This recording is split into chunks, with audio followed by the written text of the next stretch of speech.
नमस्कार दोस्तों, अगर आप एक एईपीएस संचालक हैं, आधार कार्ड से पैसे निकालने का काम करते हैं या फिर ऑनलाइन साइबर कैफे चलाते हैं जहां पर आप कस्टमर को आधार इनेबल्ड पेमेंट सिस्टम की सुविधा देते हैं, तो ऐसे में आपको थोड़ा ध्यान देने की जरूरत है क्योंकि एनपीसीआई अभी अपने सिस्टम को पूरा क्लीन करने में लगे हुए हैं। किसी भी एरिया से अगर कुछ फ्रॉड ट्रांजैक्शन का रिपोर्ट जाते हैं एनपीसीआई के पास, तो उस पिन कोड को एनपीसीआई ब्लॉक कर रहे हैं, जिसके बाद से अगर कोई भी पिन कोड एक बार ब्लॉक हो जाते हैं तो हम लोग उस एरिया में एईपीएस सर्विस का इस्तेमाल नहीं कर सकते हैं या फिर न्यू एईपीएस भी वहां पर हम लोग एक्टिवेशन नहीं कर सकते हैं।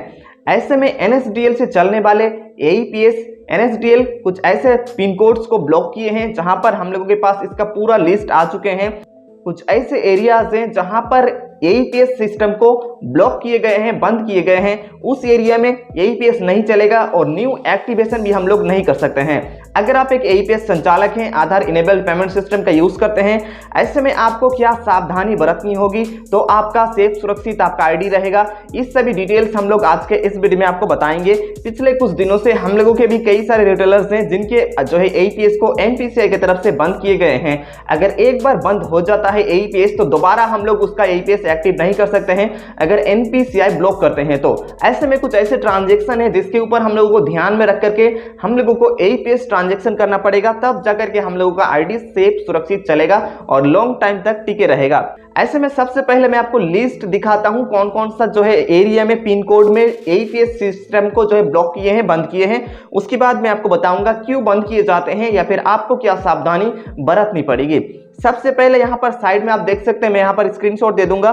पहले आप यहाँ पर देख सकते हैं, सबसे पहले ऊपर फर्स्ट में पिन कोड है, देन यहाँ पर लोकेलिटी, उसके बाद डिस्ट्रिक्ट, उसके बाद स्टेट यहाँ पर दिया गया है। ये गया यहाँ पर देख सकते हैं इसका पूरा लिस्ट जो जो एरिया में यहाँ पर एईपीएस सिस्टम को बंद किए गए हैं, ब्लॉक किए गए हैं, यहाँ पर देख सकते हैं पूरा लिस्ट यहाँ पर दिया गया है।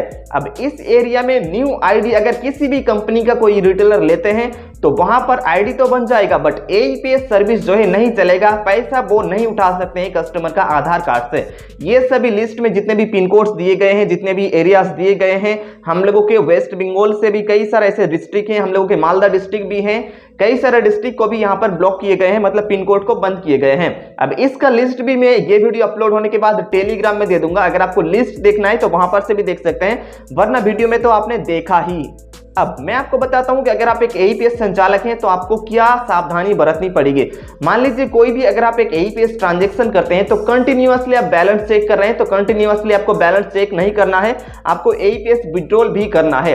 आप कंटिन्यूअसली 2-4 दिन बैलेंस जो है चेक किए, उसके बाद कई दिन आप उसमें वर्क नहीं किए तो ऐसे केस में भी वो ब्लॉक हो सकता है।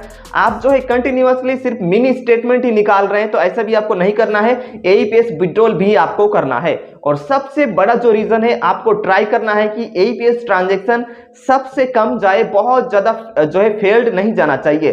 फेल्ड का रेशियो बहुत कम होना चाहिए, तभी आपका आईडी जो है सेफ रहेगा। ऐसे में किसी भी कस्टमर का जो है 1-2 बार अगर ट्रांजैक्शन फेल्ड जाता है विड्रॉल करते टाइम या फिर चेक करते टाइम, तो उस कस्टमर को बोलिए 24 घंटे बाद आने के लिए। लगातार आप एक ही कस्टमर का 1 सेकंड में, 2 सेकंड में, 10 सेकंड में आप जो है 2-4 ट्रांजैक्शन कर लिए, तो ऐसे आपको नहीं करना है। 2-4 जो है फेल्ड चला गया, ऐसे आपको नहीं करना है। कंटिन्यूअसली अगर 1-2 ट्रांजैक्शन फेल्ड जाता है फिंगरप्रिंट की वजह से या फिर किसी की भी वजह से, नेक्स्ट में जो है 24 घंटे बाद आपको ट्रांजैक्शन करना है। कंटिन्यूअसली एक ही कस्टमर का ऐसा नहीं करना है, नहीं तो वो आपको जो है फ्रॉड लिस्ट में माना जाएगा या फिर आपका आईडी को सस्पिशियस एक्टिविटी की वजह से ब्लॉक भी किया जा सकता है। ऐसे में 2-3 मिनट में या फिर 5 मिनट में एक ही कस्टमर का आपको ज्यादा इतने ट्रांजैक्शन नहीं करना है, चाहे आप किसी भी कंपनी का एईपीएस आईडी को यूज करते हैं। ऐसे में ये लिस्ट को मैं टेलीग्राम में दे दूंगा, आप देख सकते हैं वहां पर से कौन कौन सा पिन कोड को जो है ब्लॉक किए गए हैं। और इस पिन कोड को छोड़ करके आप अगर ऑल इंडिया कहीं पर भी एईपीएस आईडी लेना चाहते हैं तो फिर हम लोगों के साथ कॉन्टेक्ट कीजिए, हम लोग जो है ऑल इंडिया एईपीएस आईडी दे देंगे, बशर्ते कि इस पिन कोड में आपका जो है एड्रेस ना हो, क्योंकि इस पिन कोड में हम तो क्या कोई भी कंपनी यहाँ पर आईडी नहीं दे सकती है क्योंकि एनपीसीआई जो है इसको ब्लॉक किए गए हैं। अब आपको सभी कुछ मैंने बताया कि ज़्यादा फेल ट्रांजेक्शन नहीं जाना चाहिए और आपका आईडी जो है एक ही लोकेशन से लॉगिन होना चाहिए। मल्टीपल लोकेशन से आईडी को लॉगिन ही नहीं करना है, ट्रांजेक्शन तो दूर की बात। आपको एक ही लोकेशन से जहां पर आप काम करते हैं बस उसी लोकेशन से आपको आईडी को लॉगिन करना है। ये सबको मान के चलिए हम लोगों के पास आज भी बहुत सारे ट्रांजेक्शन होते हैं जो रिटेलर सेफ सुरक्षित रूल्स को फॉलो करते हैं। अपना मनमानी अभी यहाँ पर AEPS में बिल्कुल भी नहीं चलने वाला है, नहीं तो आपको परमानेंटली बन ब्लॉक डिसेबल किया जा सकता है। I hope you like this video. अगर आपको ये वीडियो पसंद आया अपनी तरफ से एक लाइक करें और मैं मिलूंगा आपसे अगले वीडियो में। तब तक के लिए सेफ रहें, सुरक्षित रहें।